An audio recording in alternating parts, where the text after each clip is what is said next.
Unajua bwana, sometimes nikitaka kuleta simulizi, kuna wakati simulizi zingine zinanichekesha mapema tu. Najikuta nacheka hata kabla ya kuendelea. Lakini pia kuna simulizi zingine natamani hadi niimbe yani, kutokana na jinsi simulizi yenyewe ilivyo. Lakini sasa simulizi hii ambayo ninayokuletea ninashindwa kwamba nicheke, nilie, niimbe au nifanyeje. Ni kitu ambacho nafikiri hata kama ungekuwa ni wewe msikilizaji, usingejua mwanzoni kwamba ufanyeje. Lakini naamini mpaka hii simulizi tunaenda na tunafika mwisho wake, wewe mwenyewe tu utagundua kwamba ni hisia gani ambayo unapaswa kuionyesha hapa. Ni simulizi ambayo ina kisa kizito kwa kweli, ina mambo mazito. Sio mambo mazito, ni kisa ambacho ndo kisa chenyewe ndo kisa kizito sana. Na kiukweli kinavutia kukisikiliza. Bwana, kisa hiki bwana, simulizi hii ninaweza tukasema kwamba ni simulizi fupi tu, haina mambo mengi sana marefu, lakini content yake ni kitu muhimu kweli kweli. Anasema bwana, baba na mtoto bila kujua. Baba na mtoto bila kujua au bila kujuana. Aise, karibu sana. Hebu usije ukaacha kuisikiliza hii simulizi. Usiache kabisa. Karibu sana, na kama hujabonyeza neno subscribe, hebu libonyeze kabisa hapo chini, ili uwe na uhakika kuipata hii simulizi mwanzo hadi mwisho. Aise, mimi nakukaribisha sana. Hii ni makala simulizi na mimi ninayekuletea simulizi hii ni mimi BHB, mwana familia wa makala simulizi. Karibu katika simulizi hii fupi kabisa.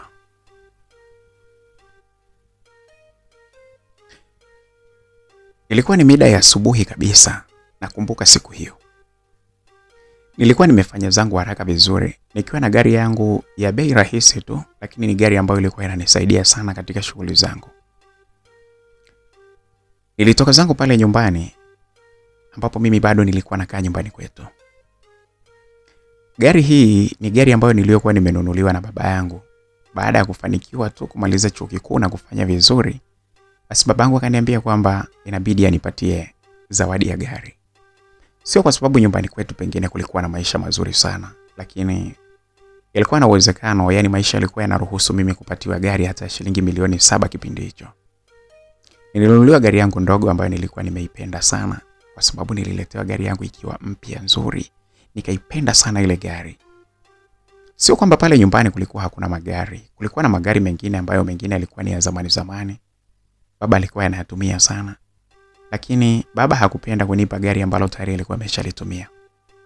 Kwa hivyo akanisema kwamba ananinunulia gari langu jipya. Japo kwa babangu mwanzoni alikuwa hapendi kabisa niendeshe magari pale nyumbani. Yaani mpaka nikafikia wakati namuuliza, sasa baba, wewe ulingangana kwamba nijifunze udereva, afu magari hutaki niendeshe, kwa nini sasa?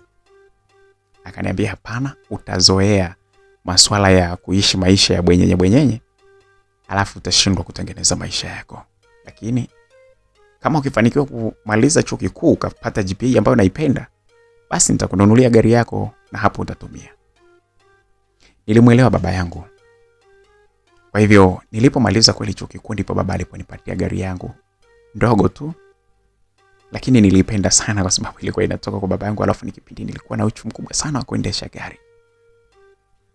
Basi bana, asubuhi na mapema ile mimi nilikuwa naenda kazini. Nilikuwa nimeajiriwa katika shirika binafsi, ambapo tulikuwa tunafanya kazi chini ya uangalizi mkubwa sana, kwa sababu meneja mwenyewe wa kampuni ile wa shirika lile alikuwa ni meneja mtata kweli kweli. Alikuwa yuko makini sana katika usimamizi wa kazi, na kama unavyojua bwana, kwenye sekta hizi ambazo ni mashirika binafsi au whatever, lakini ambayo ni non governmental, I say anakuaga na strict law sana. Yani sheria zao zinakuwa ni ngumu sana katika kusimamia, kuhakikisha kwamba shirika, kampuni au whatever inaenda vizuri katika kutekeleza malengo yake ya msingi kabisa. So nilivyotoka pale nyumbani siku hiyo, nilikuwa nina ratiba ya kupitia mahali fulani. Kwa hivyo niliamua kuwahi sana, kwa sababu pale kazini ukichelewa tu ukafika nje ya saa 2 tayari uhakikisha kwamba unakatwa mshahara mwisho wa mwezi. Ndio ulikuwa ni utaratibu, na hata fomu ambayo niliyokuwa nimepewa ya kujaza kipindi naajiriwa pale ilikuwa iko hivyo. Kwa hivyo hata kama ukikatwa mshahara, hata kulikuwa huna kelele yoyote, kwa sababu ndivyo mkataba ulivyokuwa.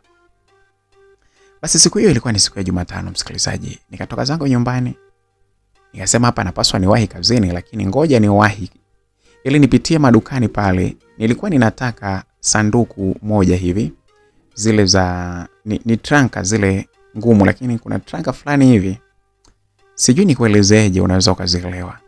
Zenyewe jinsi zinavyofunga, haufungi na kufuli hizi. Zinatengenezwa vitasa vyake maalum, afu zinakuwa ngumu, afu nzito sana zile. Nilikuwa nikihitaji kwa sababu kuna dokumenti zangu maalum nilikuwa ninataka niziweke kule.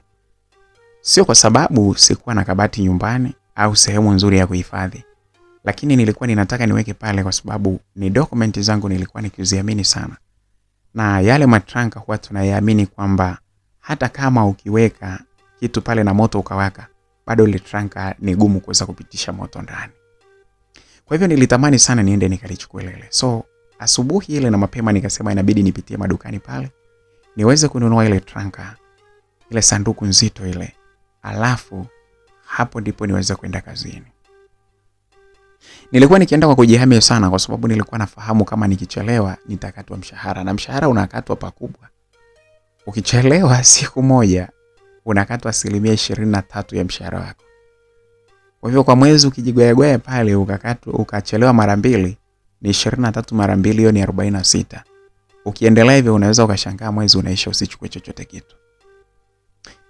Basi bana, siku ile mimi nikawahi nikaondoka zangu pale. Nikapitia kwa ile madukani pale. Nilipaki gari yangu sehemu ambapo kulikuwa na parking ya binafsi tu. Yaani wanasema unapaki kwa nini?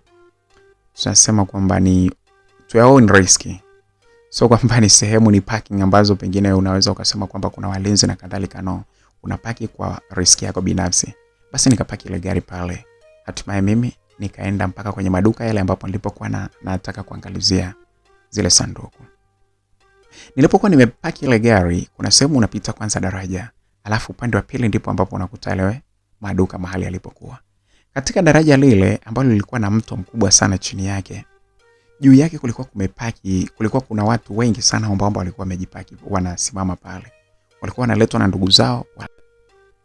Mimi nikawapita tu.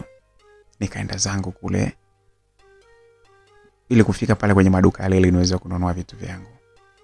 Nilifanikiwa bwana, nikaingia kwenye duka moja hivi ambalo nilikuwa nikijua kabisa linaweza kuwa na yale matranka.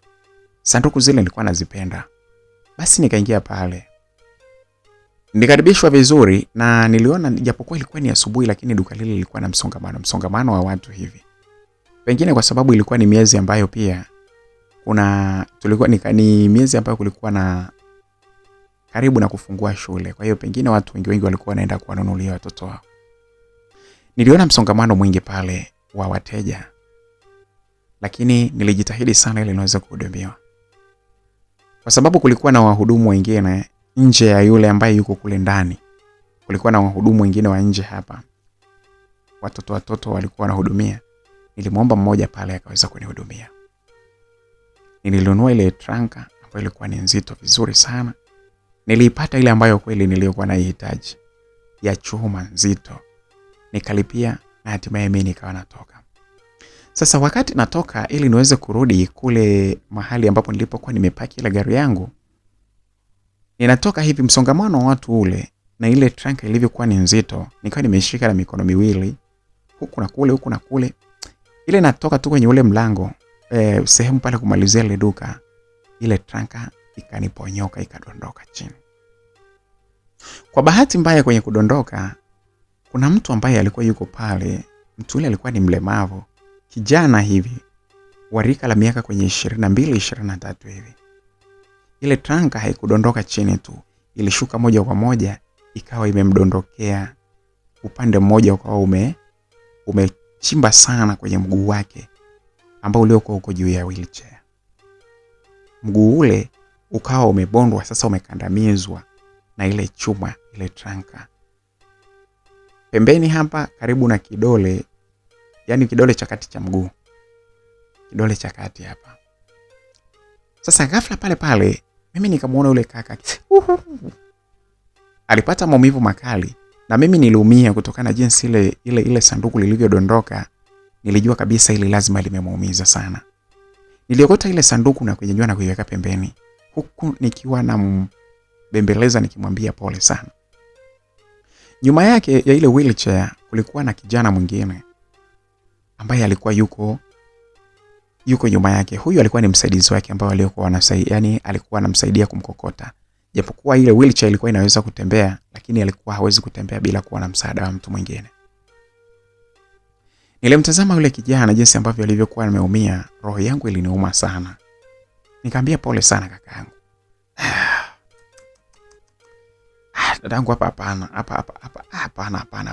nimeumia, nitakuwa nimeumia sana. Sasa muda ule anazungumza, alikuwa ameficha kwa mikono yake yote miwili. Na yule kijana ambaye aliyekuwa yuko naye akawa yuko anajaribu kuiondoa ile mikono ili aweze kuangalia madhara jinsi alivyokuwa ni makubwa. Lilikuwa ni tamanio langu pia kutaka kufahamu kwamba ameumia kiasi gani. Nilihisi tu hata hivyo ameumia, lakini sikujua kama angeumia sana. Nilipotazama baada ya yeye kuondoa mkono wake akisema si nimeumia sana, pale pale nilishangaa jinsi ambavyo ule mguu ulikuwa umevimba. Sikuamini. Nikamwambia wote ni uvimbe. Ilibidi niangalie ule mguu mwingine. Nikasema au pengine ni ule ulemavu wake ndo mguu wake uko vile vile. Nikamwambia ndo umeumia hivi? Akaniambia ndo hivyo bwana dadangu. Najua na wewe hujaamua isi, lakini nimeumia isi. Nikamwambia bro, pole sana. Pole sana kakaangu jamani. Sasa hebu mtoe kwanza hapa, tuondoke hapa, mtoeni tumweke hapa pembeni kwanza. Sasa watu pale wengine wakataka kujazana pale. Unajua bwana, sehemu ya mjini kitu kidogo kinakuwa na watu wengi. Wengine wakaanza kusema pale, huyu naye anakuja anamtega mlemavu wake hapa. Yani anaombeaje hapa nje ya biashara ya mtu bwana. Wengine wakasema, hapana, labda kuna kitu alikuwa amekuja kununua. Basi bana, watu pale wakawa kila mmoja anaongea jambo lake. Lakini mimi roho yangu ilikuwa inaniuma sana. Nikasema jamani, huyu mlemavu wa watu huyu nimemuumiza. Pesa zenyewe za kuombaomba hizi. Inabidi sasa pale nifanye ubinadamu.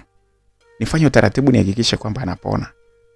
Yaani nihakikishe kwamba matibabu nayasimamia mimi, kwa sababu ule mguu ulivyovimba inawezekana pengine kidole kilivunjika au umeteguka vibaya sana. Nikamtoa pale, akamtoa yule kaka aliyekuwa naye, akamsogeza mpaka pembeni. Sasa akamtoa sehemu ya ile ya duka, ya karibu na duka kabisa. Tulisogea mpaka upande wa pili wa barabara. Na mimi nikavuka. Nikamwambia jamani, sasa hapa vipi jamani? Hapa hivi hapa bana, sister hapa sijui inakuaje sasa. Yule kaka mwingine yule ambaye alikuwa ni msaidizi wake ndo akasema. Nikamwambia hapana, hebu ngoja. Twende saidie huyu kaka wa watu, twende paka pale kwenye gari yangu nilipoipaki. Nimwahishe hospitalini haraka sana. Yule kaka akaanza kuongea, akaniambia kwani sister, wewe ulikuwa unaenda wapi kwani? Nikamwambia mimi ninaenda kazini. Nilikuja hapa kununua hii sanduku, alafu niwahi kazini. Bosi mwenyewe mtata kweli, kwa hiyo inabidi nifanye haraka hapa niwahi. Sister, naona unaweza ukachelewa kazini, wewe ungeenda tu bwana. Wewe. Yaani nimekuumiza hivi, mguu umevimba hivi, unachukulia poa? Mguu umevimba kiasi kiafu unaniambia nikuache? Haiwezekani. Yaani hata kama ni kazi hapana, wewe ni binadamu, ile ni kazi. Kazi unaweza ukatafuta nyingine. Lakini ubinadamu wa mtu huwezi ukamfanyia mtu vitu kama hivi. Jamani wewe kaka, hebu usinitafutie dhambi asubuhi. Twende bwana, twendeni.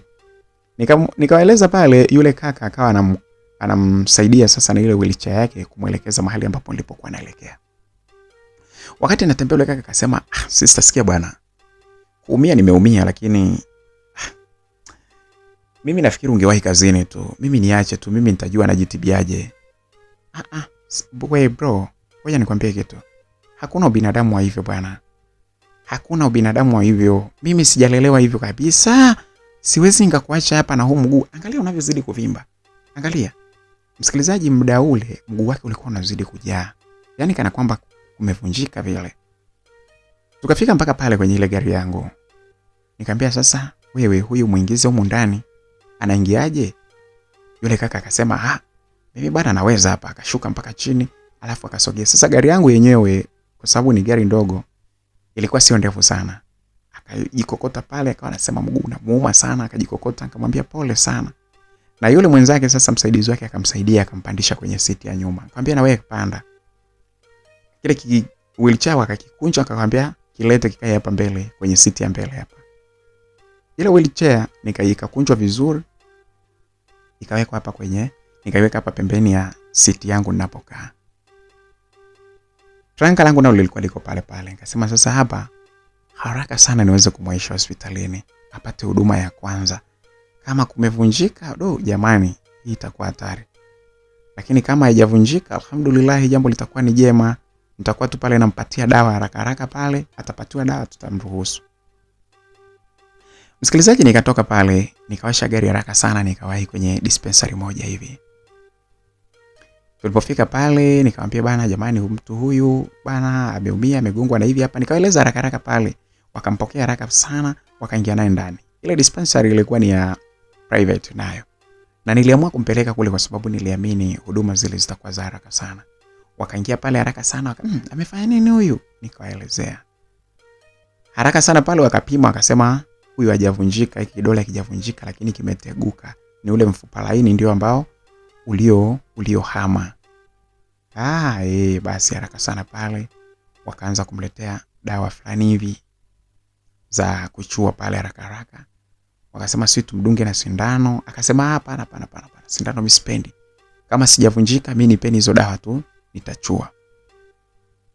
Alifungiwa dawa pale na mimi nikalipia. Moja ya dawa alizokuwa amepewa ni dawa moja nakumbuka ilikuwa inaitwa Vivian Gel. Vivian Gel ilikuwa ni gramu 30 ile. Alikuwa amefungiwa pale. Alipewa na Panadol na vitu vingine pale, akapewa na dawa zingine za kunywa kwamba ili kuweza kupona haraka.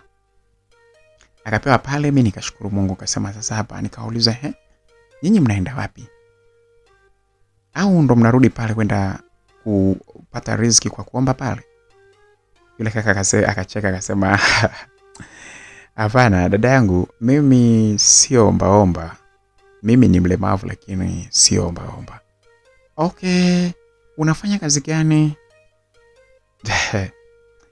Mimi ninafanya kazi gani, hilo swali sitakujibu kwa wakati huu, lakini mimi sio omba na nina maisha yangu tu, japo bado nakaa nyumbani kwetu.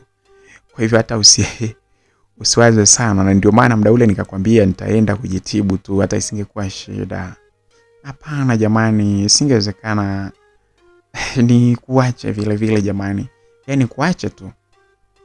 Anyway, sasa unajua tulikuwa tunawahi mambo mengine. Nikasahau hata kuuliza jina. Jina lako wewe unaitwa nani? Jina langu mimi naitwa Marco. Marco. Mimi naitwa Marco.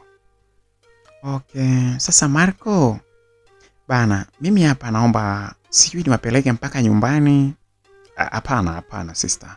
Mimi bado niko round. Unajua mguu huu tayari nimetengenezwa ile dawa nimeichua pale, afu zile nilizokunywa pale. Tayari hapa kuna namna najisikia umepoa, japokuwa unaona umevimba sana lakini kidogo umepoa, una afadhali. Kwa hivyo mimi nitaendelea, alafu si unajua kwamba mimi sitembei. Kweli. Mimi sitembei, niko hapa kwenye gari yangu hiyo wheelchair. Kiti changu hicho kitanisaidia. Kwa hivyo rafiki yangu hajaumia huyu, msaidizi wangu. Kwa hivyo nitaendelea kuzunguka tu hapa, hakuna tatizo lolote. Kwa hiyo uende nyumbani sasa hivi. Nilitamani nikupeleke nyumbani kabisa. Hapana. Hakuna sababu kabisa. Yaani sababu ya kunipeleka nyumbani hakuna. Mimi nitazunguka tu hapa, nitajua inakuaje. Bana, kaka Marco, pole sana, alafu nisamee sana jamani, sikuamua, ni bahati mbaya, naomba unisamee sana. Umeamka vizuri, afya imekukuta hayo jamani, imekusababishia, naomba unisamee sana kakaangu jamani. Mungu akuponye bwana. Usiwaze kabisa dadangu, yani mimi ninafahamu kwamba ni bahati mbaya. Sina kisa na wewe uweze ukaamua tu kwamba ukae huko uchukue tu nishushe unipige hapa. Hapana, hizi ni bahati mbaya tu kama bahati mbaya zingine ambazo zinaweza kutokea. Kwa hiyo naomba usiwe na mashaka kabisa. Basi jamani shikeni basi na hela hii hapa kidogo. Mtaangalia namna ambavyo mambo yatakaa huko jamani. Na sister, mbona hakuna hata sababu? Unasikia? Hakuna sababu dadangu. Ushasaidia hivyo hapo, umeonyesha ubinadamu. Umeshaonyesha ubinadamu mpaka hapa. Yaani kunipeleka hospitalini, dawa umelipia na nini, umeonyesha ubinadamu. Kwa kweli wewe ni mwanamke wa kipekee sana. Mimi nakushukuru sana, hata usiwaze dadangu. Hiyo pesa jamani, au nitumie lugha gani? Sina tatizo sana na issue za pesa. Naomba tu uende. Uwahi kazini na Mungu akusaidie sana. Nakushukuru sana dadangu. Kakaangu kweli. Ya, na mimi na mishe zangu bwana. Nafurahi tu kwa jinsi ambavyo ulivyoonyesha binadamu wako. Sawa, lakini anyway, ngoja basi mimi nimpe msaidizi wako. Msaidizi jamani, wewe shika hii hapa basi. Utanani bana, poleni kwa usumbufu. Nilitoa shilingi 20,000 pale na kumpatia yule kaka. Alishindwa sasa na yeye kukataa, na wala yule Marco alishindwa kumkataza. Akasema basi poa. Kaambia basi mimi naenda. Basi poa bwana dada, nakushukuru. Mungu atukutanishe tena jamani. Sawa bwana. Basi hebu shika basi namba yangu, kama kuna dharura yoyote itatokea basi mtaniambia jamani. Niweze kukujulia hali basi. Okay, namba hii hapa. Msikilizaji, yule kaka Marco akanipa ile namba ya simu. Ni mlemavu ambaye hawezi kutembea kwa miguu yake hivi. Nikachukua namba yake ile, mimi nikapanda kwenye gari yangu, nikawasha na kuendelea kazini. Nilijua kabisa kwamba mpaka pale nilikuwa tayari nimeshachelewa kazini.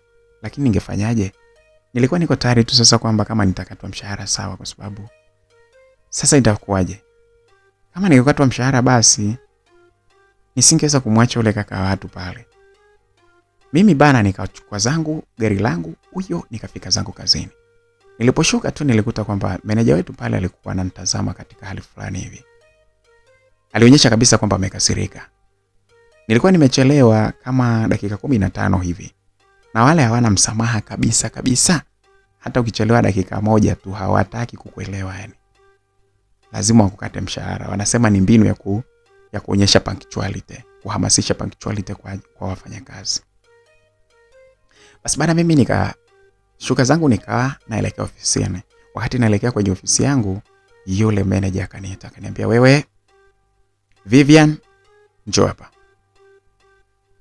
Bana wewe, nilivyoitwa hadi nilitetemeka.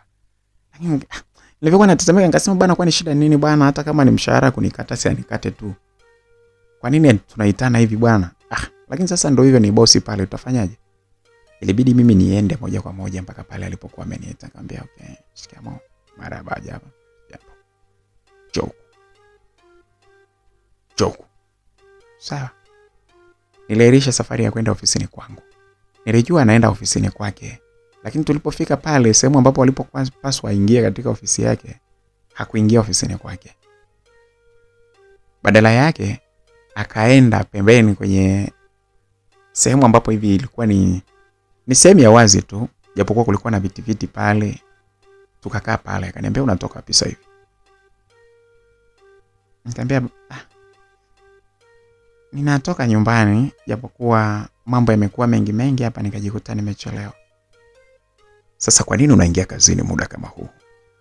Hujui taratibu za hapa kwamba ukichelewa unakatwa mshahara? Ninafahamu, lakini ilinibidi. Kwa hivyo umejipangaje na kukatwa mshahara mwezi huu? Meneja, sina namna, inabidi tu, imetokea basi inabidi nikubaliane kwa sababu ndio mkataba unavyosema. Kwa hivyo huoni kitu chochote cha kusema ili hiyo adhabu ikuondoke? Hapana, sasa nitasema nini wakati nilijaza mkataba mwenyewe wa kazi kwamba nikichelewa kazini nikatwe mshahara? Hujafundishwa kuomba msamaha. Msikilizaji, mimi nilikuwa kweli ninajua kuomba msamaha, lakini kutokana na jinsi ambavyo yule manager alikuwa ni kauzo sana, sikutaka hata kumuomba msamaha au kubembeleza chochote. Akili yangu iliniambia ni bora tu wakati huo mshahara wangu hiyo 23% iishe, maisha mengine yaendelee, kuliko nianze kubembelezana na yeye. Anaweza akanipa maneno magumu, akanikoromea, kitu ambacho mimi nisingependa. Nikatulia zangu pale, nikamwambia hapana, sio kwamba siwezi kuomba msamaha manager, lakini nimeshindwa hata kujitetea kwa sababu naona nimechelewa kweli. Kwa hiyo wewe unalala na wanaume mpaka inafika muda kama huu ndipo unaingia kazini. Alafu unafika kazini unanijibu tu kwamba huwezi hata kuomba msamaha. Akilini mwangu pale nikaanza kuwaza, sasa meneja na masuala ya mimi kwamba nimelala na wanaume yanamjiaje? Masuala ya mimi kulala na mwanaume yanaingiaje? Masuala private hayo. Yeye kama meneja hapaswi kufuatilia mambo yangu private. Alikuwa na haki tu ya kukata mshahara wangu, basi akate mshahara. Haya masuala ya kwamba sijui sijui masuala nimelala na mwanaume au sijalala yalikuwa yamuhusu.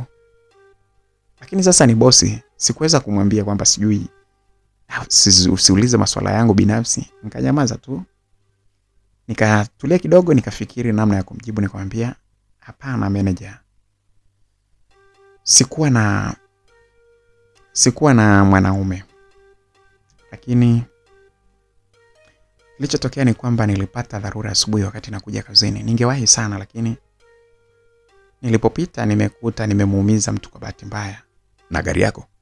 Hapana, sio na gari.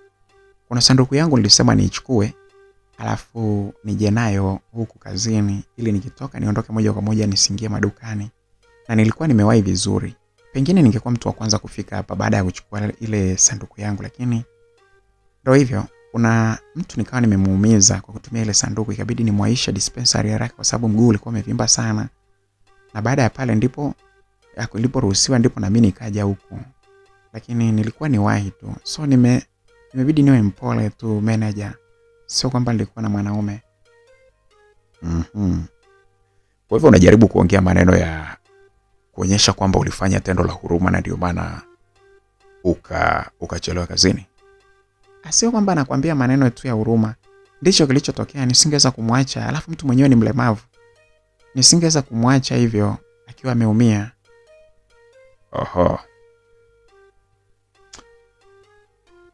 Okay, nenda kajaze pale daftari lako. Kajaze jina lako pale, alafu muda jaza kwamba umekuja muda wa saa 2 kamili au saa 1 na dakika 59. Usijaze huo muda kwamba huu muda uliokuja. Haya sawa, nashukuru sana meneja.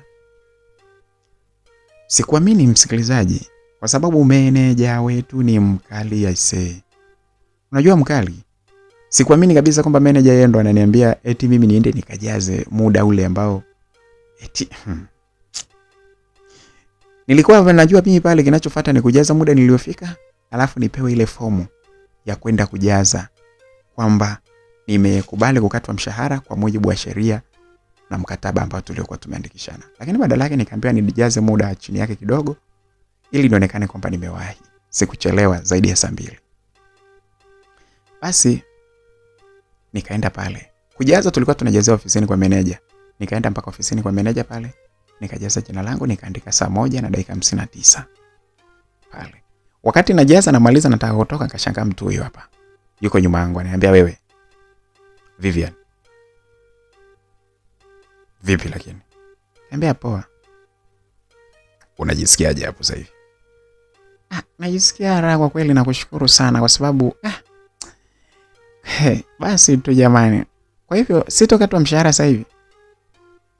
Huwezi kukatwa mshahara, si taarifa zako zinaonyesha umewahi. Sijataka tukukate mshahara. Nashukuru jamani. Mimi sijui ngushukuru jamani. Nakushukuru meneja jamani. Leo jamani sio nimeamkaje? Umeamkaje kwa nini? Kwani ina maana mimi siwezi kukufanyia wema kama wewe ambavyo uliyomtendea huyo mlemavu kwa wema? Hapana, sio kwamba uwezi, ila tu mimi najua kwamba wewe unasimamia sana sheria, kitu ambacho sio kibaya. Unasimamia sana sheria za kuhakikisha kwamba taasisi inakaa vizuri. Kwa hiyo sijui kwa sababu maisha yako ya huko nyumbani mimi siyajui. Inawezekana huko nyumbani unaishi tofauti, lakini sasa hapa ni kweli ulipaswa tu usimamie, unasimamia hivyo. Mimi nilijua tu kwamba mimi nakatwa mshahara. Hata mimi ninao moyo wa kibinadamu, sema ndio hivyo kwamba nikianza kuleta mambo ya ubinadamu hapa moja kwa moja kila siku, kazi hazitoenda. Kwa hivyo sasa hivi unaenda pale kufanya kazi zako, si ndivyo? Nataka niende ngaendelee na shughuli zangu. Okay. Sawa bwana. Natamani nikubadilishie kitengo, nikufanye uwe sekretari wangu, sijui kama utapenda. Na mshahara wangu je? Mshahara wako utalipwa ule ule. Mimi si ndo nimekubadilisha tu kitengo. Alafu sekretari wangu aende akafanya kazi yako. Utapenda? Hapo bana, maamuzi yako bosi. Anakuuliza wewe kwa sababu mkataba haujasema hivyo. Kwa hiyo nikiamua hapa mimi binafsi lazima nikubaliane na wewe.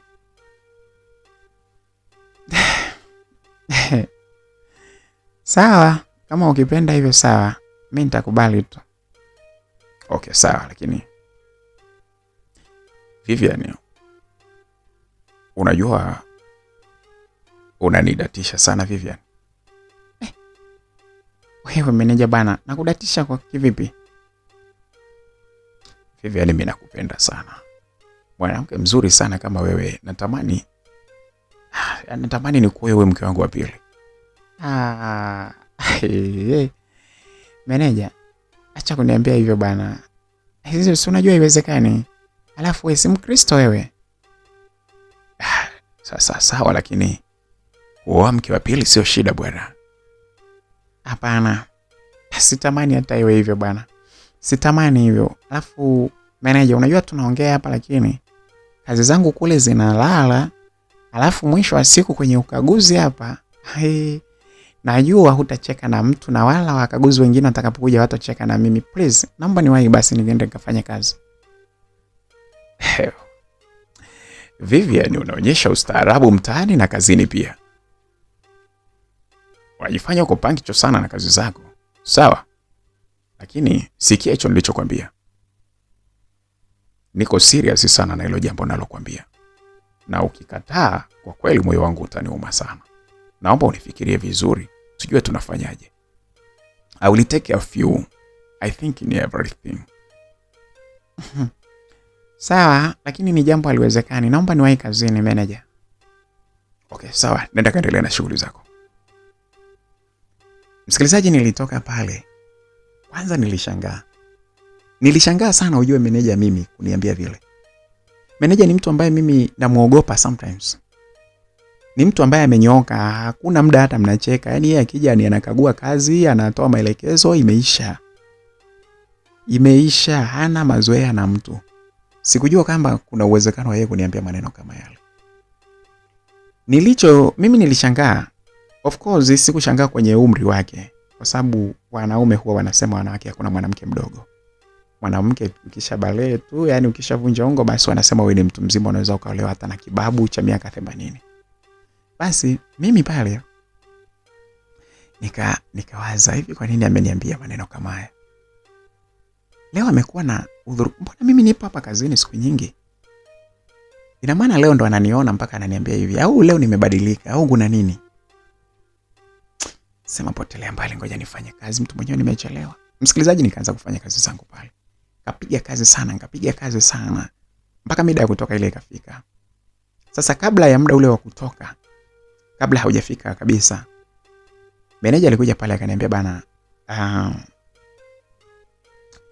Vivian, natamani leo tutoke tukazunguke kidogo, kama unakunywa unywe kidogo alafu ndipo uende nyumbani kama utojali.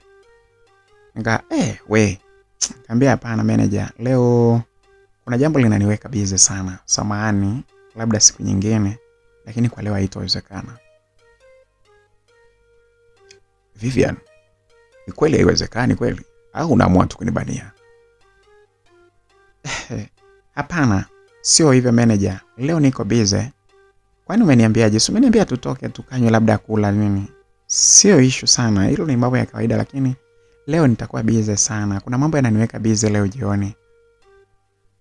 Okay, sawa. Mungu asaidie siku nyingine basi. Sawa. Tuombe Mungu. Sasa pale muda ule ndipo muda ambapo tulikuwa tuko karibu kutoka pale. Basi mimi nikamaliza zangu kazi pale, nikaondoka nikaenda kwenye gari yangu. Nikapanda kwenye gari yangu afu nikakumbuka, asubuhi niliumiza mtu. Tuligiana namba vipi? Huyu mtu afya yake inaendeleaje? Nilipata shauku ya kumpigia Marco ili niweze kufahamu ni nini kinaendelea kuhusu Marco. Nilishika simu yangu nikiwa nimewasha gari yangu kurudi nyumbani. Nikapiga nikapokea. Mambo dada. Niambia safi, vipi bwana, unaendeleaje? Akaniambia bana, hapa niseme sijui nisemeje, lakini mguu bado umevimba na dawa naendelea kutumia. Tusikilizie labda kuanzia kwenye kesho hivi labda mguu wangu utakuwa umekaa vizuri. Lakini nashukuru sana kwa ukarimu wako dada yangu. Jamani, mimi sidhani kama wewe ndo wa kunishukuru, mimi ndo nikupe pole jamani. Unastahili kushukuriwa kwa sababu angekuwa ni mwingine pale angeweza kuniacha tu na kuondoka. Nashukuru sana kwa ukarimu wako kwa kweli na kujali kwako. Sawa kakaangu, Mungu akusaidie. Natamani nipate muda nije nikuone. Nitenge muda, sio nipate muda, nitenge muda nije nikuone. Sijajua kama unakaa wapi. Sister, kwenye swala la kuja nyumbani, kwa sasa hivi hapana. Kuna taratibu zingine ambazo itabidi usifanye. Najua una moyo wa kuja kunijulia hali, lakini kuna mazingira ambayo nafikiri siku zinavyoenda nitakueleza, utanielewa, lakini hupaswi kuja nyumbani kuniona kwa leo. Okay, sawa, mimi nimekuelewa. Ni kama hivyo, lakini tutaendelea kuwasiliana hivi hivi. Sawa bana, pole bana, upone bana. Nashukuru sana dada yangu. Basi bana msikilizaji, tukawa tumemaliza kuongea mimi pamoja na Marco. Nikawa sasa mimi naelekea zangu nyumbani.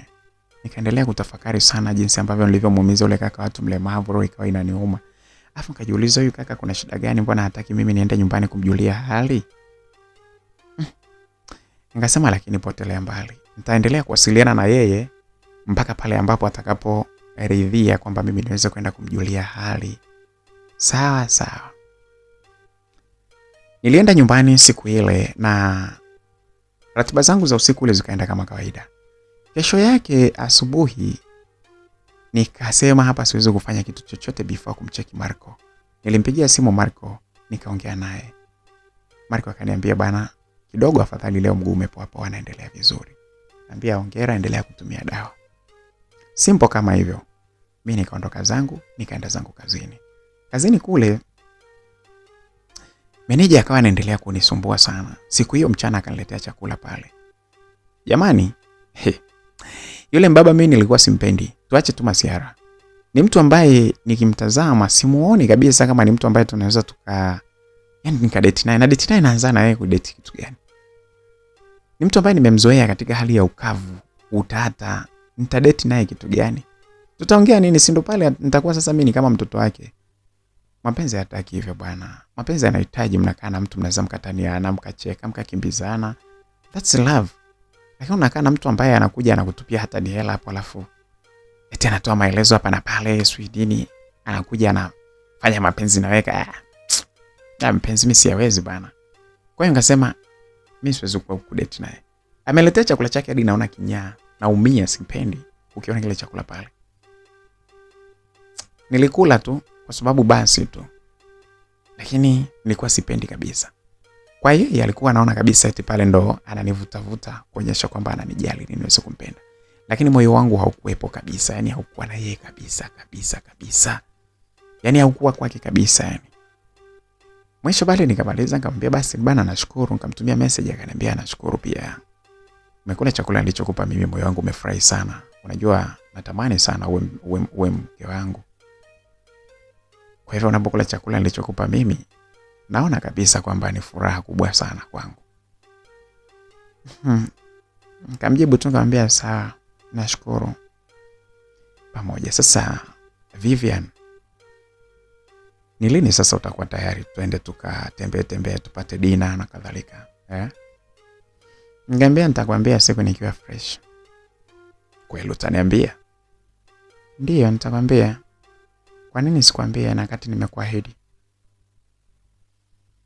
Basi sawa. Hamna shida. Lakini Vivian, hebu nipate saa basi nizungumze na wewe tena. Sasa saa ngapi? Hata usiku wa leo. Usiku wa leo si utakuwa na mke wako alafu maongezi yako unayaona hayo unayoongea? Hapana. Leo nitachelewa kurudi nyumbani na nitamueleza mke wangu kabisa kwamba sitawahi nyumbani. Kwa hivyo nafikiri nitafika mida ya saa 6 saa 7. Na hii mida yote toka nitoke kazini natamani niwe naongea na wewe. Jamani, kuongea na mimi kuanzia saa ngapi mpaka saa 6 hiyo? Mimi sitaweza. Viviani, tutapaswa tuzungumze mimi na wewe. Sidhani kama kutakuwa na sababu yoyote ile ya mimi na wewe kutokuzungumza kwa kirefu, kwa sababu jambo ambalo nataka tuzungumze ni jambo nyeti. Sawa, tutaongea basi baadaye. Kuanzia saa 2 hivi au saa 1. Utanipigia, tutaongea. Sawa, nashukuru sana Vivian. Sawa. Tulimaliza na mimi pamoja na manager pale. Nikawa sasa hapo nina kibarua cha kuongea na mtu baadaye. Hapo sasa inanibidi niende, nikifika nyumbani nikajifungia zangu ndani nitulie. Hamna hata cha kusaidia mama au nani au mfanyakazi wa nyumbani kupika au nini, hapana. Kwa sababu nahitajika niongee na manager. Kwanza yule ndo ameshikilia ugali wangu bwana. Kwa hivyo nisingeweza pia kumkatalia moja kwa moja kuhusu kuzungumza naye. Ni lazima hata kama anamkatalia kuhusu masuala ya mapenzi, lakini nikatae katika hali ambayo na yeye mwenyewe atafurahi kwamba amekataliwa. Yaani nimkatalie kwa heshima na maanisha. Msikilizaji, kweli bwana, siku ile bwana ilipofika nikarudi zangu nyumbani, akapiga simu. Anapiga simu hivi, anaanza kuongea na mimi huko na kule. Huko na kule bwana, nakupenda, sio nini, nataka tuwe wote, nataka nikujengee nyumba, sio nini. Mambo kibao akawa anaongea pale. Nikaa namsikiliza. Lakini mwisho nikamwambia, I can tell you, you are like my father. I can't, siwezi kuwa na wewe. Nakuomba tu nielewe. Kama manager unaheshimu mimi kama mfanyakazi wako, heshimu basi hisia zangu, kwa sababu siko tayari. Na mimi ninapozungumza na wewe, sizungumzi na wewe kwa kutumia mgongo kwamba mimi ni manager pale. Kwa hivyo labda ukikataa, labda ninaweza ngakufanyia ubaya, hapana. Nazungumza na wewe kwa namna ya kipekee kama wewe, kama mwanamke, kama mtu ambaye niliyempenda. Na natamani sana usihusishe kabisa masuala ya kazi tunazozifanya na penzi letu ambalo ninalokuomba tuliingie, kwa sababu sitaki kabisa vihusiane na kazi. Sawa manager, lakini na mimi ndo nakwambia kwamba siko tayari. Wewe kwani una mpenzi sasa hivi? Sipo tayari kwa kujibu kuhusiana na masuala hayo, lakini kwa ubinafsi tu mimi siko tayari kuingia katika mahusiano na wewe. Sijioni kabisa kama nitakuwa na ile furaha ya kuwa na wewe katika mapenzi. I don't want to. Yani naomba kwa heshima kabisa na upendo uweze kuelewa hisia zangu manager. Naomba. Na nitakushukuru sana kama ukinikubalia kuzielewa hisia zangu. Na kama nitabaki salama baada ya kukukatalia, nitafurahi sana.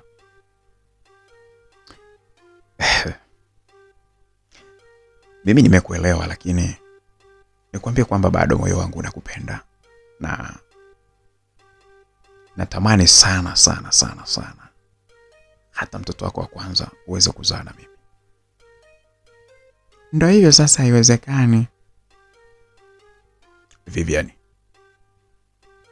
hakuna jambo ambalo haliwezekani. Hakuna jambo ambalo haliwezekani. Ni wewe tu ukiamua hilo jambo linawezekana vizuri kabisa.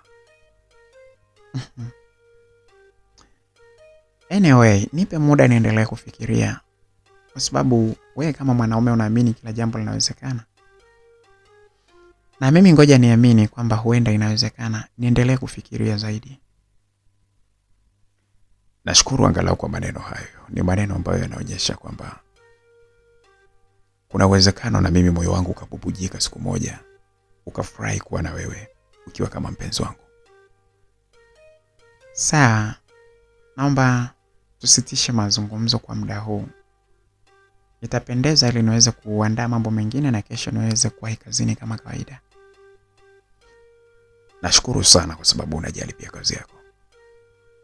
Nakupenda sana. Asante. Usiku mwema.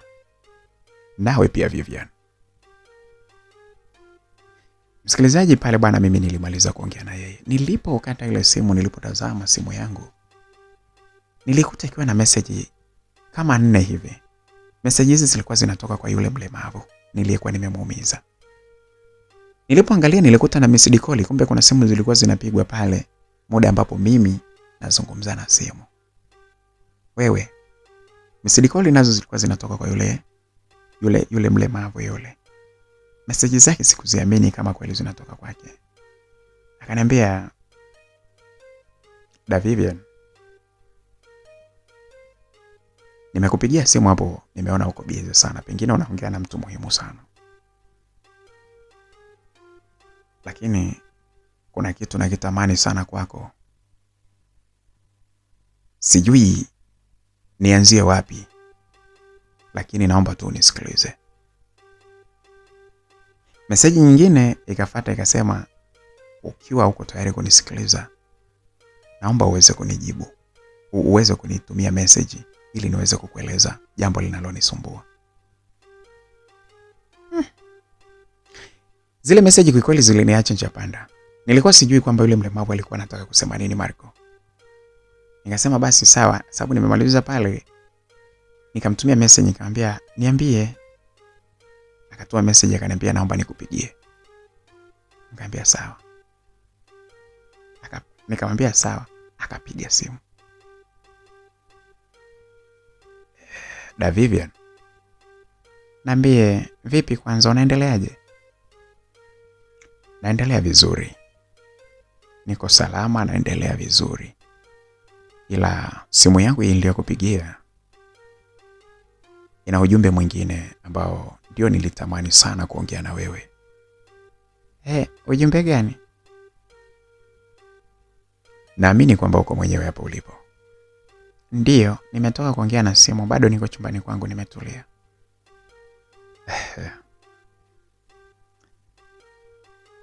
Nashukuru sana kama bado uko mwenyewe. Niambie Marco.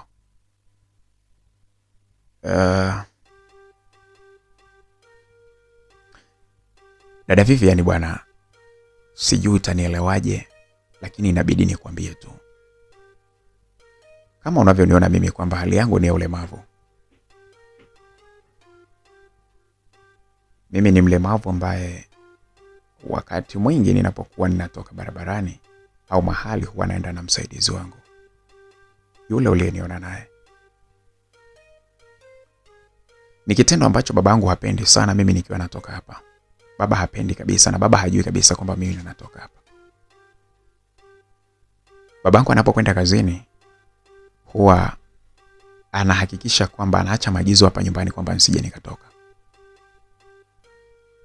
Kwa hivyo ninapotoka natoka kwa kujihiba tu, kwa sababu ninajua baba hawezi akarudi nyumbani mapema.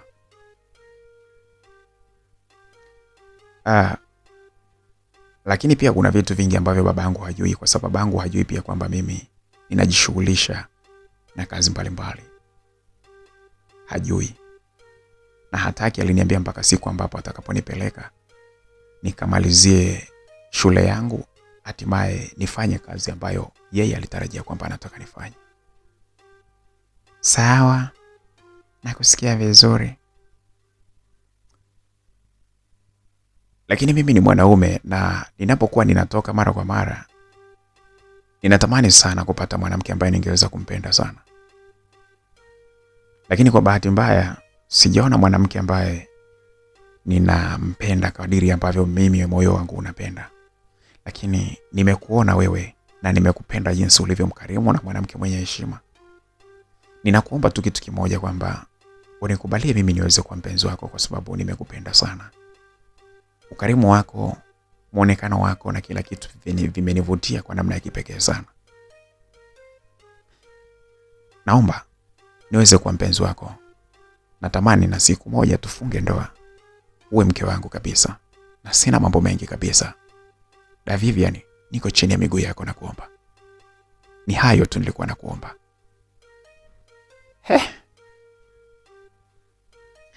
Msikilizaji, yule mlemavu ndiye ambaye aliyekuwa amenitumia, alikuwa anaongea na mimi maneno kama hayo. Nilistajabu sana kwanza kuniambia maneno kama hayo. Si kwa sababu nyingine, lakini nilishangaa kwamba yule mlemavu amekuwa na userious wa kunitongoza. Yule mkaka bwana alikuwa ni mzuri kwa muonekano tu, alikuwa na sura nzuri ya kuvutia, muonekano mzuri. Mikono yake ilikuwa ni laini sana, kwa sababu hata pale alipokuwa akinishika nilikuwa nafahamu na isikia jinsi ambavyo ilivyokuwa ni mikono laini mizuri sana. Yule kaka bwana alinifanya mimi ni duae kwa dakika, kwa sekunde kadhaa nyingi hivi, bila kumjibu. Akaanza kuongea tena, akaniambia, Vivian, Abe, sitaki kuamini kwamba sauti yangu haijafika kwako ukaisikia nilichokuwa nazungumza na wewe. Ni kweli sauti yako imefika, nimeisikia. Hebu niambie, umenikubalia ombi langu? Hapana. Hapana, mimi sijakukubalia.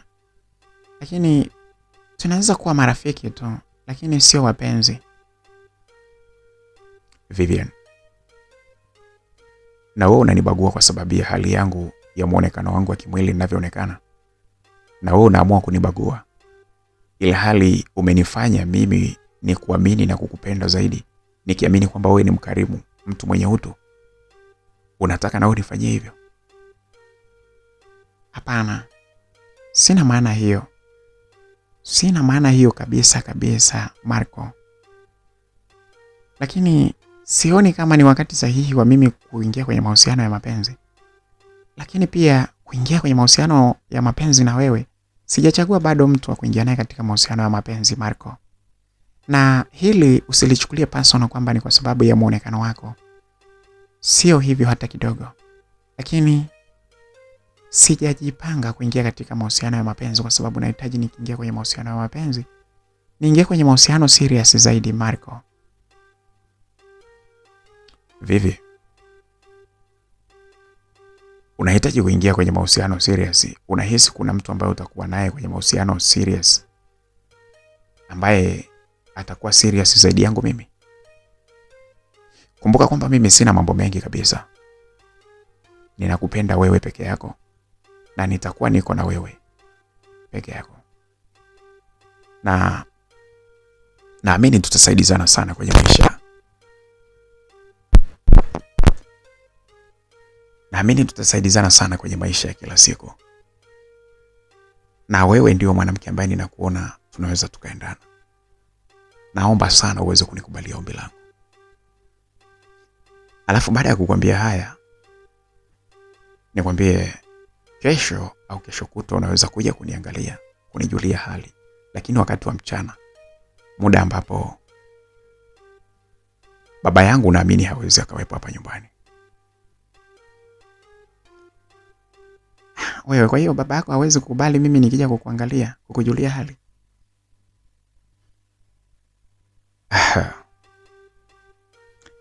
Hapana, babangu hahitaji mimi niwe na mwingiliano na watu wengi sana kwanza.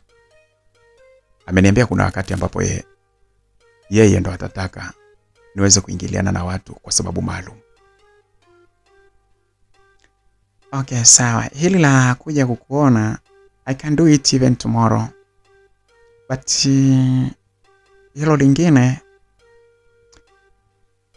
labda tu nikwambie endelea kutafuta mwanamke ambaye mtaweza kuendana.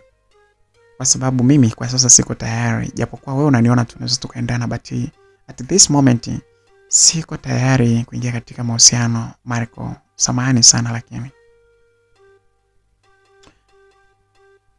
Okay, tutaendelea kuzungumza zaidi, lakini sina maneno mengine tofauti na hayo niliyokuambia. Basi bwana msikilizaji, mpaka hapo mimi nikawa nimeweka miadi ya kukutana na Marco kesho yake. Bwana wewe. Kesho yake bana, kweli nilitafuta muda ile wakati wa mchana. Nikaongea na Marco, akaniambia kwamba anaweza katoa maelekezo nikaja mpaka nyumbani. Marco alinielekeza nyumbani kwao. Nikatafakari, nikasema niende nyumbani kwao kweli? Nifike kabisa nyumbani kwao? Kwa kweli akili yangu ilikuwa inafikiri sana. Nilitafakari kuhusu mimi kwenda nyumbani kwao. Nikaona isiwe shida, ngoja niende. Nilitoka zangu pale na mimi sasa hapo nikaenda mpaka nyumbani kwao kutoka na maelekezo aliyokuwa wamenipa. Nikafika pale, nikaingia mpaka chumbani kwake akiwa na yule msaidizi wake. Nilipofika tu pale msaidizi wake akaondoka. Nikasema Mungu wangu, ina maana Marco ana ratiba kunibaka au? Gari yangu nimepaki nje kwao pale. Bana, ile sehemu ilikuwa ni nyumba nzuri. Huwezi amini. Ilikuwa ni nyumba nzuri, mjengo mzuri wa yani mjengo wa kufa mtu wa kwenda. Alafu ndo nyumbani kwao yule mlemavu. Akaniambia pale ndo nyumbani kwao. Kaka miaka 23 24 hivi. Nikamwambia unaendeleaje? Akaniambia pale. Kamaliza pale. Akaniambia bana, muda huu amekaa pale kwenye kitanda, mimi nimekaa pembeni kwenye kiti ambacho kiko pembeni pale kwenye chumba chake kikubwa kizuri. Akaniambia bana, Vivian, mimi bana ni kama nilivyokuambia. Mimi ninakupenda sana. Na natamani kiukweli mimi na wewe tuingie katika mahusiano. Mimi na wewe tuwe wapenzi. Na kwa pia siwezi nikakuuliza. Mimi nitakuulizaje? Nitakuulizaje mimi? Siwezi nikakuuliza wewe kabisa. Na mimi naamini ndo mtu sahihi wa kuwa na wewe. Samahani sana kama utanichukulia vibaya, lakini nakuomba sana. Msikilizaji, huwezi amini yule kaka Marco alikuwa anaongea na mimi huku anasogeza mikono yake na kuanza kunipapasa. Nilisikia mikono yake jinsi ambavyo ilivyokuwa nimelaini na nigusa. Nilipata kusisimka. Alafu sasa mimi hapo nilikuwa yani ukiachana na mwanaume mmoja ambaye aliyetoka na mimi na kunitoa ubikra wangu, nilikuwa sijawahi kulala na mwanaume tena. Nina muda mrefu kwa sababu nilikuwa nikihitaji nipate mwanaume wa kweli. Sasa Marco vitendo alivyokuwa ananifanyia pale vile nifanya nizidi kusisimka sana. Nikamwambia Marco, naomba tusifanye kitu chochote leo. Nitakujibu. Ukinifanyisha kitu chochote leo utaniudhi. Nitakujibu. Lakini nitakupa jibu zuri. Akaniambia kweli? Nikamwambia ndio. Msikilizaji, kusema ukweli nilipata hisia nzito sana mimi kwa upande wa Marco. Jinsi alivyokuwa anaongea, utanashati wake, yani mlemavu lakini alikuwa anajikubali.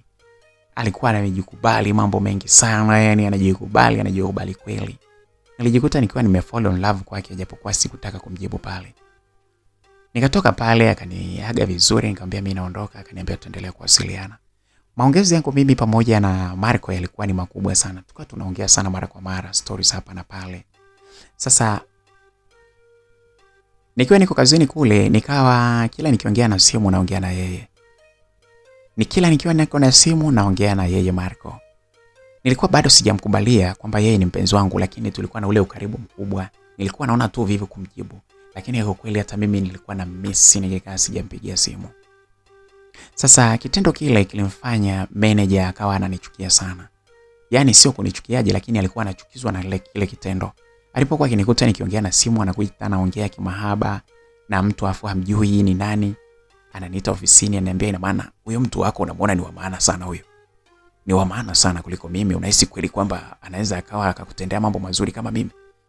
Mimi nimekuambia kabisa nitakupa na nyumba ya kwako kabisa. Huyo mtu ambaye anayekwambia anakupenda mpaka mnaongea na yeye muda mrefu, ni nani huyo? Ana kitu gani huyo? Unakuta ni vijana ambao hawana kitu chochote. Nikamwambia hapana, afu sikia nikwambie. Manager, mtu mwenyewe ninayezungumza naye ungejua ni yule mlemavu ambaye niliyekuwa nimemuumiza. Yule ndo naongea naye, sio kwamba tunaongea kitu gani, hapana, ni rafiki yangu tu. Rafiki yako kitu gani bwana? Mnazungumza, unajikuta unaongea story muda mrefu, rafiki tu ndo mnaongea vile? Au umekubali huyo mlemavu ndo awe sasa ni mtu wako? Mlemavu, nakubali kweli mlemavu ndo unaongea naye muda mrefu hivi? Kama kweli huyo unaongea naye ndo huyo mlemavu uliomuumiza, basi itakuwa basi wewe umekosa wanaume na sasa huyo unaona ndo sehemu ya kutulia kuongea naye. Kubali mwanaume mimi ambaye nina kila kitu naweza nikukupa. Unakubali walemavu, mlemavu atakusaidia kitu gani? Msikilizaji, yule baba aliniambia maneno mazito sana. Nikamwambia alafu manager, sio vizuri kusema mtu mlemavu, yani unamkejeli unaposema mlemavu tu sio nini. Unarudia sio vizuri. Huyo ni mtu tu kama watu wengine. Kwani sina haki ya kuongea naye? Sio mpenzi wangu, naongea naye tu. Nimekwambia kama alivyokujibu, mimi sijawa tayari kuingia kwenye mahusiano ya mapenzi, nisingekukatalia wewe. Unaniudhi sana Vivian. Unaniudhi sana. Na nimepata taarifa zako. Kuna mtu aliniambia kweli alikuona na mlemavu siku moja hapo mjini. Msikilizaji, ni kweli. alichokuwa anazungumza yule manager ni kweli, kwa sababu kuna muda nilikuwa nikiingia mjini, nilikuwa nikikutana na Marco. Alikuwa anapenda kuja kule tunakutana, kwa sababu nyumbani kwao nilikuwa siendi mara kwa mara. Lakini akiwa kule anasema anaangazangaza macho baada ya babake kutoka. Basi alikuwa akiwa yuko kule, tunaonana, tunawasiliana, tunapiga story, tunapigana mpaka busu. Yaani alikuwa anafurahi sana. Siri nyingi alikuwa anazijua yule msaidizi wake. Ndio alikuwa anajua zile siri. Nilimpenda sana Marco kusema kweli. Sasa bana, nikawa sasa nina zogo langu mimi huku pamoja na meneja. Mara kwa mara hapendi. Meneja hapendi akiniona niko nafanya vile, hapendi, anachukia sana. Akinikuta anaongea na simu ananiambia acha upumbavu. Sasa alivyonieleza kwamba kuna siku nilionekana na mlemavu mjini, ni kweli kabisa, sio uongo. Mlemavu mwenyewe alikuwa ni Marco. Sasa meneja siku hiyo akaanza kuninyea maneno mazito kweli. Wewe umeamua eti mtu kwa sababu umemuumiza umeamua kumzawadia upendo mpaka unampa na penzi lako? Vivian, nilikuwa na kuheshimu sana unajua. Lakini baada ya kuelezwa kwamba umeonekana mpaka unampiga busu mlemavu huko, nimekuona mjinga usieleweka kabisa. Usieleweka kabisa. Nimekukuta unaongea hivyo, lakini nimekukuta ukiwa wewe hujui nilikuwa nakusikiliza. Ukiwa unazungumza kwenye simu. Mnaambizana sui baby, sui mpenzi, sui nini, nilikuwa nakusikia tu. Unahisi kwamba mimi sielewi kwamba mnazungumza habari ya mapenzi? Mapenzi mnazungumza na huyo mlemavu. Kwa hiyo umeamua kufall in love kwa mtu aliyelemavu. Mlemavu ni kitu gani mlemavu? Mtu mlemavu atakusaidia kitu gani? Hana kitu chochote. Maomba hawa utaambia kitu gani? Ungekuwa ni mlemavu wa hadhi basi. Manager mahali fulani unanikataa mimi manager, unakubali kuwa na Vivian. Nilikuwa na kuheshimu sana kweli wanawake kwa kweli, akili zenu bwana. Basi tu mimi nitaendelea kukusisitiza kwamba mimi niwe mpenzi wako mpaka pale ambapo itakaposhindikana kabisa basi. Lakini bado nasisitiza kwamba wewe ni mtu ambaye unapaswa. Unaolewa na mlemavu, mwanze kuzaa walemavu kwa ndani. Unaniambia ni rafiki yangu, unahisi kwamba mimi ninakufuatilia kwenye kila kitu, nafahamu kinachoendelea. Unaendelea kuleta ujinga. Yaani unafikia wakati unaniudhi. Meneja jamani, sasa kwa hiyo kwa sababu nimekukatalia ndo unaamua acha upumbavu wewe. Sio kwa sababu umenikatalia. Unakataa maisha mazuri, unaanza kuhangaika na watu ambao hawaeleweki, hawana mbele wala nyuma. Mjinga mkubwa. Ujinga huo. Vivian, hebu naomba unikubalie basi. Naomba wewe wangu. Achana na hao wajinga walemavu hao. Achana nao kabisa. Msikilizaji, unajua nilitemewa maneno mengi. Ilibidi mimi nimwambie manager nitakupa majibu. Kama una ratiba kunipa majibu, nahitaji nikuone ofisini kwangu leo baada ya watu wote kuondoka. Nahitaji uje tuzungumze, unipe majibu yangu leo. Nielewe kama kweli nataka nikutoe kwenye mikono ya wajinga. Walemavu wa mnapenda, hata kama upendo ni kipofu. Huwezi ukawa na upofu wa kupenda mlemavu, kaacha mtu mwenye maisha yake, nakupa nyumba, nakupa na gari ya kueleweka. Achana na hicho kigari chako unachoendesha kinatumia mafuta kama bodaboda. Nakupa gari ya kueleweka. Nahitaji leo tukutane, tuzungumze kwa mara ya mwisho. Sawa manager, nitakuja tuzungumze. Msikilizaji, ilibidi nimkubalie manager kwamba nitaenda tuzungumze. Kweli bana, baada ya watu wote kuondoka pale, tumefunga ofisi, ilibidi mimi niende ofisini kwake.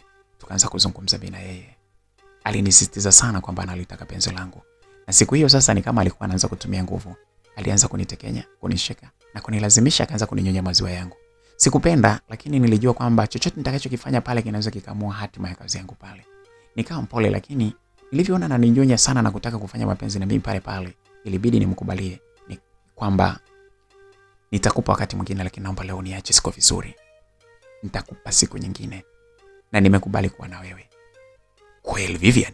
Ndio. Uko kwenye siku zako? Ndio manager. Nitakupa siku nyingine nikipona, lakini naomba uniache leo.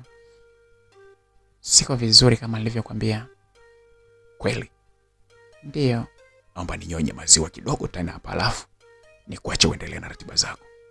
Lakini nashukuru sana kwa kunipenda. Kwanza shika hela hii hapa. Utaenda utajaza mafuta kwenye gari. Bwana alitoa bulungutu la fedha pale, ilikuwa ni kama shilingi 1,200,000 hivi. Akanipa bwana. Bulungutu yani amekaa ni aje hivi. Akanidia yale pale. Akaniambia shika. Utajaza mafuta kwenye gari. Nikamwambia basi sawa, nakushukuru. Lakini sikuwa na shida sana na mafuta kwenye gari. Shika hela, acha uzembe, acha ujinga wewe. Ndio utaanza kwenda kulala na walemavu kwa wajinga. Sawa. Msikilizaji, ilibidi nimwache pale akamaliza kunyonya nyonyo zangu pale. Nilijikaza tu, nikasema sawa, japokuwa nilikuwa sipendi tena. Tukamaliza pale, ngatoka zangu, akaniambia basi twende nikakupakia kwenye gari yangu. Nikamwambia niko na usafiri wangu leo. Okay, basi sawa. Utajaza basi mafuta. Poa. Nilienda nikapanda gari yangu, mimi nikaondoka na yeye akaondoka.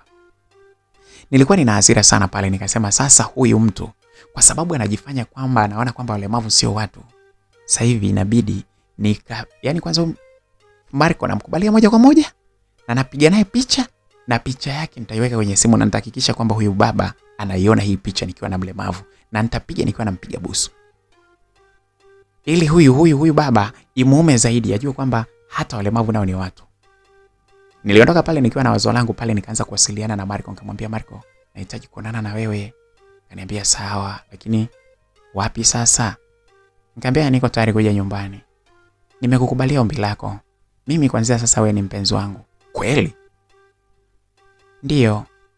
Na nahitaji nije nyumbani, wazazi wako kabisa wanione. Sihitaji tuwe watu wa chochoroni.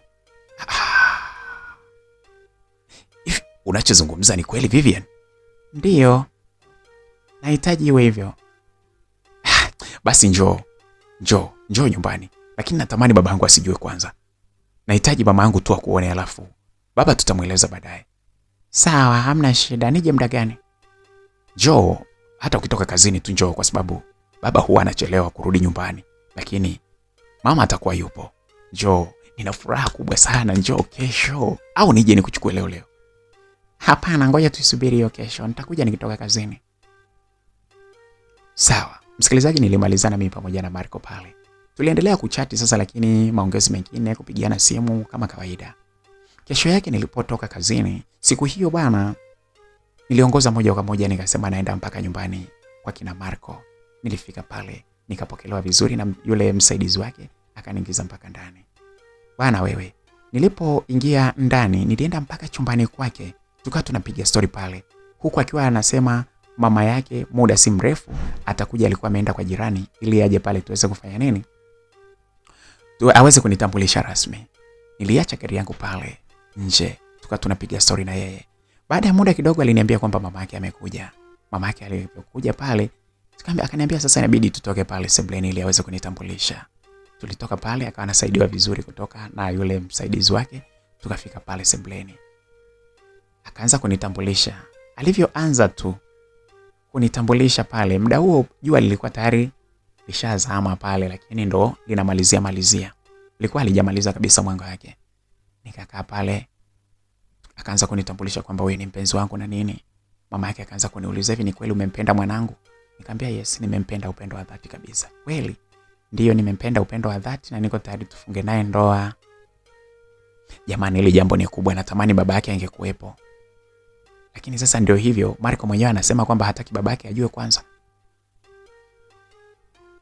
Ndio hivyo, hata mimi aliniambia kwamba hataki baba yake ajue kwanza, kwa hiyo naheshimu hisia zake. Nahitaji tusubiri mpaka siku hiyo baba yake atakaporidhia kitambulisho kwa baba yake, lakini nimempenda mwanao kwa moyo wa dhati. Nimependa sana, na ukarimu na upendo. Yaani kama hivyo. Msikilizaji, wakati tunaongea tulisikia gari ikiwa inapaki nje. Haraka sana tulisikia mtu anaingia. Sikuamini macho yangu nilipotazama na kumuona manager ndiye ambaye alikuwa anaingia pale. Manager alishangaa sana kuniona pale ndani. Wote tulitazamana pale bila kuwa Manager alinikuta pale ndani na mimi nimemtazama hivi, tukatazamana macho pale kama watu tunaofahamiana vile. Kila mtu alishangaa pale. Mama yake Marco akasema, "Bwana we, sasa sijui tunafanyaje, lakini baba yake ndio huyu hapa." Marco akasema, "Potele mbali bwana, wewe usiwaze. Baba karibu sana, umekuja pazuri. Karibu sana ukae, kuna jambo zito hapa la kuzungumza." Meneja alibaki akiwa anang'aa jicho. Macho anampepesa pale.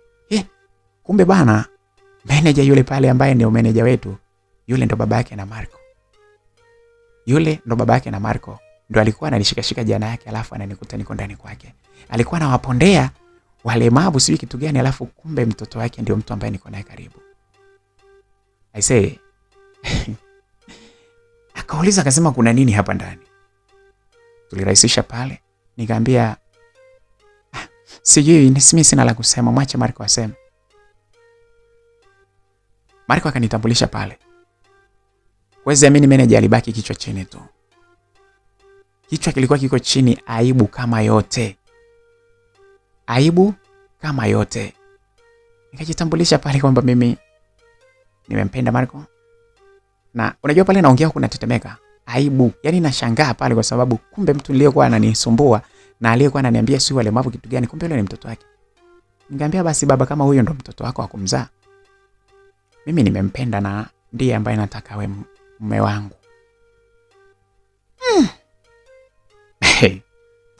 Msikilizaji, unahisi hapo palikuwaje msikilizaji? Bwana, mimi nisiongea zaidi, lakini hivyo ndivyo ilivyokuwa bwana. Bye bye, hadi wakati mwingine.